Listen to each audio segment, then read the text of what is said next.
Hello dears, നല്ല അടിപൊളി ഒരു മാമ്പഴ പുളിശ്ശേരിയുടെ റെസിപ്പി ഒന്ന് കണ്ടു നോക്കിയാലോ. ആദ്യം തന്നെ മാങ്ങ ഇത്തിരി വെള്ളം ഒഴിച്ചിട്ട് ഒന്ന് തിളപ്പിക്കും. നന്നായിട്ടൊന്ന് തിളക്കുമ്പോൾ ചെറിയൊരു വേവ് പോലെ വരും. അതിലേക്ക് ശർക്കരപ്പാനി ഒഴിക്കണം. ശർക്കരപ്പാനിയും മാങ്ങയും കൂടി വഴറ്റി അങ്ങ് എടുക്കണം. കുറച്ച് നെയ്യ് കൂടി ഒഴിക്കണം. അതിലേക്ക് നെയ്യ് കൂടി ഒഴിച്ചിട്ട് നന്നായി അതൊന്ന് വഴറ്റുക.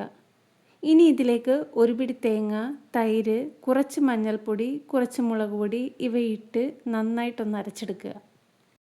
നന്നായി അരച്ചിട്ട് ഈ മാമ്പഴത്തിൻ്റെ കൂട്ടിലേക്ക് അതങ്ങൊഴിക്കുക. ആവശ്യത്തിന് ഉപ്പും കൂടി ചേർക്കുക.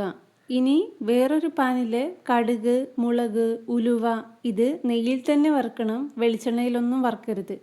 കറിവേപ്പില ഉണ്ടെങ്കിൽ അതും കൂടി ഇട്ട് വാങ്ങാവുന്നതാണ്. നല്ല സ്വാദിഷ്ടമായിട്ടുള്ള മാമ്പഴ പുളിശ്ശേരി ഇവിടെ റെഡി ആയിരിക്കുന്നു.